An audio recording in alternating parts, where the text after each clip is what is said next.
Et si je vous disais que la richesse et la liberté que vous admirez chez les autres ne viennent ni de la chance, ni du talent, ni même de l'intelligence, mais d'une seule chose, l'autodiscipline. Chaque matin, certaines personnes gagnent du terrain pendant que d'autres appuient sur snooze. Chaque décision, aussi petite soit-elle, construit soit une vie de contrainte, soit une vie de liberté. Aujourd'hui, je vais vous montrer comment une seule compétence peut transformer votre avenir financier, mental et personnel. Regardez cette vidéo jusqu'à la fin, car la dernière partie pourrait littéralement changer votre manière de vivre. 1. L'autodiscipline, la vraie définition de la richesse.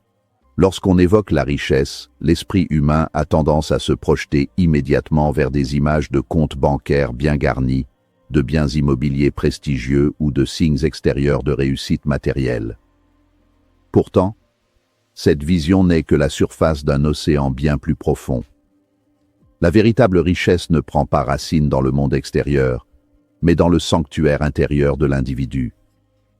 Elle commence par la maîtrise de soi, cette force tranquille et souvent invisible que l'on nomme l'autodiscipline. C'est la capacité fondamentale de faire ce qui est nécessaire, au moment où cela doit être fait, que l'on en ait envie ou non. Sans ce socle, l'argent n'est qu'un visiteur éphémère qui finit toujours par s'échapper par les failles d'un caractère non structuré. Comprendre que la richesse est un état d'être avant d'être un état de possession est le premier pas vers une transformation radicale de son existence. L'autodiscipline repose sur une équation temporelle simple mais brutale. Accepter de souffrir aujourd'hui pour jouir d'une liberté totale demain. C'est le sacrifice conscient du plaisir immédiat, souvent superficiel et addictif, au profit d'une vision à long terme qui donne un sens réel à la vie. La société de consommation moderne nous pousse à l'opposé exact de cette philosophie en nous bombardant de gratifications instantanées. On nous incite à acheter maintenant et à payer plus tard, à manger sans faim, et à nous divertir sans fin. L'individu discipliné est celui qui sait résister à ce chant des sirènes. Il comprend que chaque « non » adressé à une impulsion passagère est en réalité un « oui » puissant adressé à son futur moi.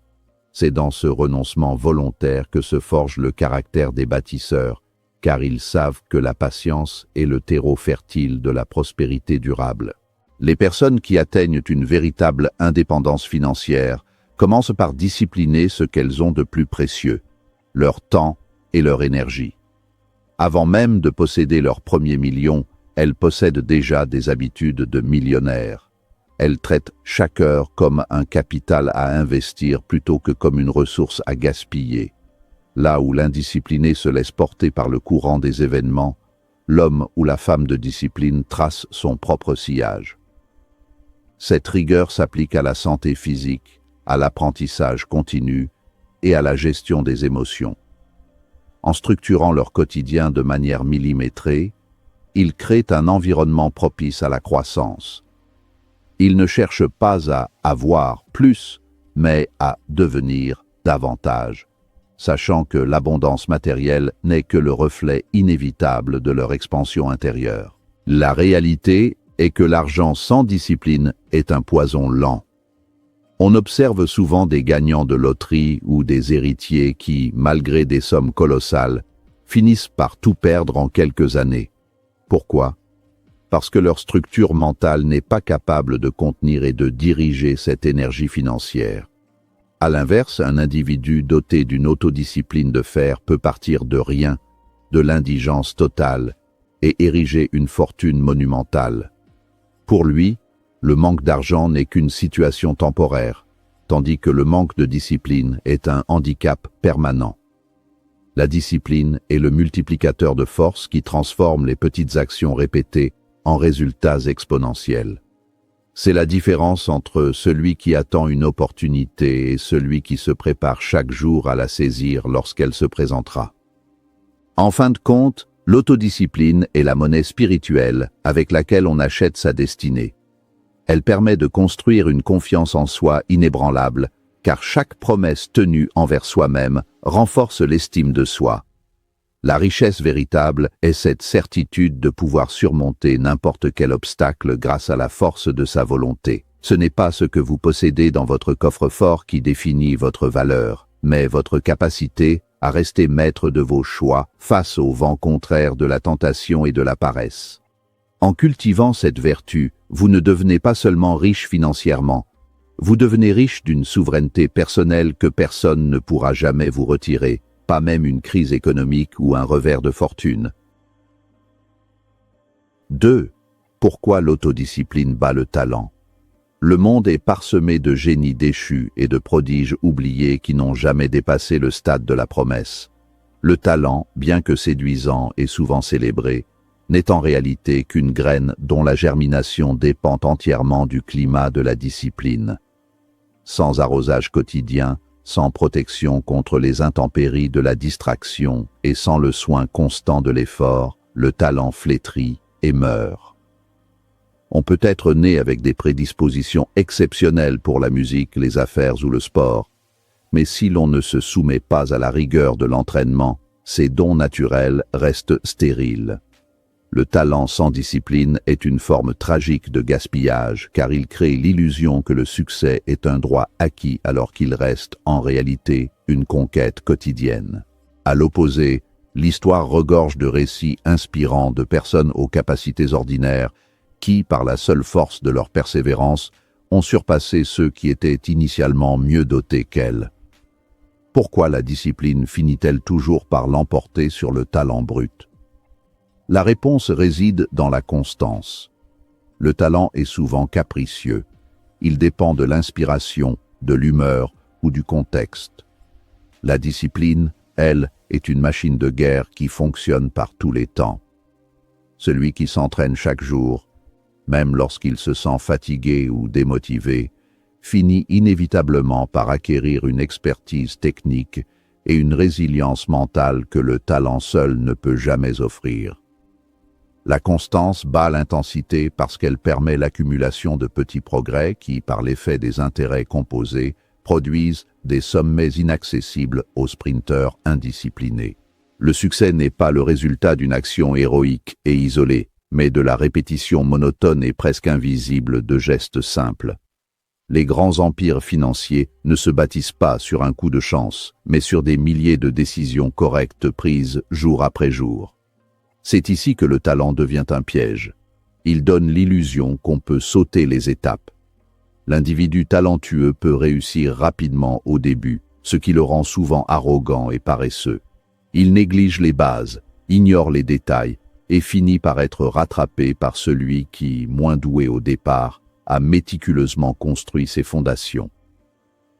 L'autodiscipline est le ciment qui lie chaque brique de réussite pour en faire une forteresse imprenable contre les aléas de la vie. De plus, la discipline développe une force de caractère que le talent ne peut pas forger, la capacité à gérer l'échec. Pour une personne qui a toujours compté sur ses facilités naturelles, le premier revers est souvent dévastateur car il remet en question son identité de doué. Pour la personne disciplinée, l'échec n'est qu'une donnée supplémentaire dans son algorithme de progression. Elle analyse, ajuste et recommence dès le lendemain. Cette résilience est le véritable moteur de la réussite à long terme. Le talent attire l'attention, mais c'est la discipline qui gagne le respect et assure la pérennité. Dans la course de fond qu'est l'existence, les jambes les plus rapides ne servent à rien si l'esprit n'est pas capable de maintenir le rythme kilomètre après kilomètre. Il est donc crucial de cesser de sacraliser le don inné pour commencer à honorer le travail acharné. L'autodiscipline est une compétence démocratique. Tout le monde peut décider, à n'importe quel moment, de devenir plus rigoureux. Elle ne dépend pas de la génétique ou du milieu social, mais d'un choix conscient et renouvelé. En privilégiant la discipline sur le talent, vous reprenez le contrôle total de votre vie. Vous n'êtes plus l'esclave de vos capacités aléatoires, mais le maître de vos résultats. Cette certitude est la plus grande libération possible. Savoir que si vous travaillez plus dur et plus intelligemment que les autres de manière constante, personne ne pourra vous empêcher d'atteindre vos objectifs les plus audacieux. 3. L'autodiscipline et l'argent, un lien direct. Chaque transaction financière que nous effectuons, chaque euro que nous choisissons de dépenser ou de conserver est, au fond, un test psychologique de notre niveau d'autodiscipline. Notre compte en banque est le miroir fidèle de nos priorités et de notre capacité à différer la gratification. Lorsque vous recevez votre salaire, vous êtes face à un carrefour. Allez-vous nourrir votre moi actuel en achetant un plaisir immédiat, ou allez-vous nourrir votre moi futur en investissant cet argent? Les personnes qui stagnent financièrement sont souvent celles qui succombent à l'achat compulsif, cherchant à combler un vide émotionnel par des possessions matérielles. À l'inverse, l'individu discipliné voit l'argent non pas comme un outil de consommation, mais comme une graine capable de produire une forêt s'il est planté et entretenu avec soin. Le lien entre discipline et richesse se manifeste surtout dans la capacité à suivre un plan de manière stoïque. Le marché financier est un environnement chaotique conçu pour tester les nerfs des investisseurs. L'investisseur indiscipliné panique quand les prix chutent et devient euphorique quand ils grimpent, finissant invariablement par acheter haut et vendre bas. L'investisseur discipliné, lui, a établi une stratégie à l'avance et s'y tient, peu importe les bruits du monde extérieur. Il épargne même quand c'est inconfortable, il continue d'investir pendant les récessions alors que les autres fuient, et il garde sa vision claire alors que la masse est aveuglée par la peur. C'est cette constance émotionnelle qui crée les grandes fortunes, car l'argent migre naturellement des mains des impatients vers celles des patients. Il existe une différence fondamentale dans la manière dont les deux groupes utilisent leur temps par rapport à l'argent. L'indiscipliné travaille dur pour l'argent, échangeant ses heures contre un salaire qu'il s'empresse de dépenser pour entretenir un style de vie souvent au-dessus de ses moyens. Il est prisonnier d'un cycle sans fin. La personne disciplinée, elle, utilise son autodiscipline pour forcer son argent à travailler pour elle. Elle accepte de vivre modestement pendant quelques années, réinvestissant systématiquement ses profits pour activer la puissance des intérêts composés. Elle comprend que chaque euro investi est un employé qui travaille 24 heures sur 24 pour lui apporter plus de liberté. Cette transition de travailleur à propriétaire de capital nécessite une rigueur mentale que peu de gens sont prêts à s'imposer. L'autodiscipline financière consiste également à savoir dire non aux opportunités douteuses ou aux raccourcis qui promettent la richesse sans effort. Le monde est rempli de mirages et d'arnaques qui ciblent spécifiquement ceux qui manquent de discipline et cherchent une issue facile. L'esprit discipliné sait que la richesse durable se construit brique par la compréhension profonde de ses actifs et par une gestion rigoureuse des risques. Il préfère la croissance lente et certaine à l'excitation d'un pari risqué. Cette sagesse est le fruit d'une éducation financière auto-imposée, car la discipline ne concerne pas seulement ce que l'on fait de son argent, mais aussi ce que l'on met dans son cerveau pour savoir comment le gérer. Enfin, l'argent devient un amplificateur de ce que vous êtes déjà. Si vous êtes indiscipliné avec 10 000 €, vous serez une catastrophe avec 10 000 d'euros. L'abondance financière ne règle pas les problèmes de caractère, elle les expose au grand jour. C'est pourquoi le développement de l'autodiscipline doit impérativement précéder l'arrivée de la fortune.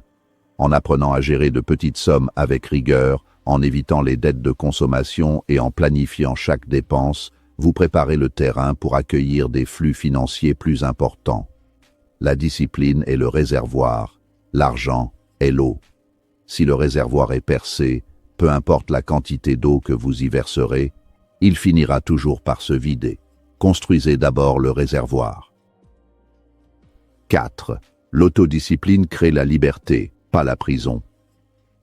Une méprise tragique et très répandue consiste à voir l'autodiscipline comme une forme d'austérité, une prison de règles strictes qui étoufferait la joie de vivre et la spontanéité. On imagine souvent la personne disciplinée comme un être rigide, privé des plaisirs de l'existence. Pourtant, la réalité est exactement l'inverse.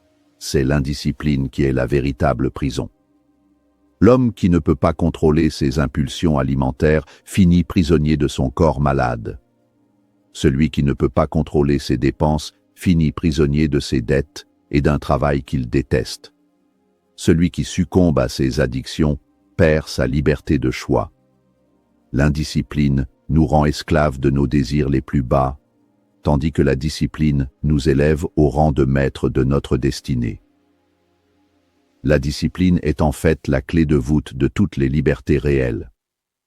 Prenons l'exemple de la gestion du temps. Se lever tôt et planifier sa journée peut sembler contraignant. Cependant, cette rigueur matinale libère des heures précieuses que les autres perdent dans la confusion ou la procrastination. En terminant vos tâches essentielles rapidement, vous gagnez la liberté de profiter de votre soirée sans culpabilité ni stress. De même, la discipline financière n'est pas une privation, c'est l'achat de votre future liberté. Chaque fois que vous refusez un achat inutile, vous achetez en réalité un jour de liberté où vous n'aurez pas à travailler pour quelqu'un d'autre. La discipline ne limite pas vos options, elle les multiplie de manière exponentielle. Avoir le choix est l'essence même de la liberté, et seul celui qui est discipliné possède véritablement le pouvoir de choisir. Un athlète discipliné a la liberté de courir un marathon sans souffrir. Un musicien discipliné a la liberté d'exprimer n'importe quelle émotion à travers son instrument. Un entrepreneur discipliné a la liberté de quitter son entreprise ou de la développer à l'international. Sans la base technique et structurelle fournie par l'autodiscipline, ces options sont tout simplement inexistantes. L'indiscipliné n'a pas de choix. Il subit les conséquences de ses négligences passées. Il est condamné à réagir aux urgences plutôt qu'à agir selon ses valeurs. La discipline est donc le pont qui relie nos rêves à la réalité concrète. La santé est un autre domaine où ce paradoxe est frappant. On pourrait penser que manger tout ce que l'on veut est une forme de liberté. Mais quand cette liberté se transforme en diabète, en obésité ou en fatigue chronique, où est la liberté ? La personne qui a la discipline de s'entraîner et de manger sainement jouit d'une énergie débordante, d'une clarté mentale et d'une longévité qui lui permettent de voyager, d'explorer et de vivre pleinement. Sa discipline est le prix à payer pour l'accès privilégié à une vie riche en expériences. En fin de compte, la discipline est une forme d'amour-propre. C'est se respecter assez pour se donner les moyens de réussir, plutôt que de se laisser dériver vers une médiocrité confortable mais étouffante. Enfin, l'autodiscipline apporte une paix intérieure qui est la forme de liberté la plus profonde. Le chaos mental provient souvent du sentiment de perdre le contrôle, de savoir que l'on devrait faire quelque chose mais de ne pas y arriver. Ce conflit interne dévore une énergie colossale. En embrassant la discipline, on aligne ses actions sur ses intentions. Ce sentiment d'intégrité personnelle élimine les regrets et l'anxiété. Vous n'avez plus besoin de vous justifier ou de vous trouver des excuses, car vos résultats parlent pour vous. La vraie liberté, c'est de pouvoir se regarder dans le miroir et de savoir que l'on est le capitaine de son âme, capable de dire non au superflu pour protéger l'essentiel. C'est dans ce calme de l'esprit que réside le véritable bonheur. 5. Comment développer une autodiscipline inébranlable ?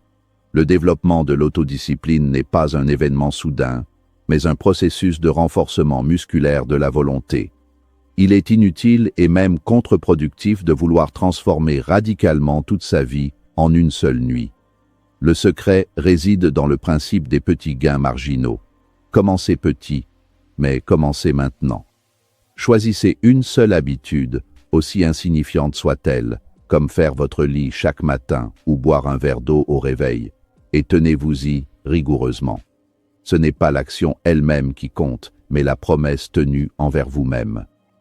Chaque fois que vous accomplissez ce que vous aviez prévu, vous envoyez un signal puissant à votre cerveau. Vous êtes quelqu'un de fiable. C'est sur cette base de confiance que se construira la discipline nécessaire pour les plus grands défis. Une étape cruciale consiste à cesser toute négociation avec vos propres excuses. Notre cerveau est une machine à rationaliser la paresse. Il vous dira qu'il pleut trop pour courir, que vous êtes trop fatigué pour lire ou que vous méritez cet achat compulsif après une dure journée. La personne disciplinée traite ses pensées comme des bruits parasites. Elle ne se demande pas si elle a envie de faire la tâche. Elle la fait parce que c'est ce qui a été décidé. Pour faciliter cela, il faut s'appuyer sur des routines plutôt que sur la seule force de volonté, car cette dernière est une ressource épuisable. En transformant vos actions en automatisme, vous économisez votre énergie mentale pour les décisions vraiment importantes. La routine est le squelette qui soutient la chair de vos ambitions. L'environnement joue également un rôle déterminant dans la construction d'une discipline inébranlable. Il est épuisant de lutter constamment contre des tentations à portée de main.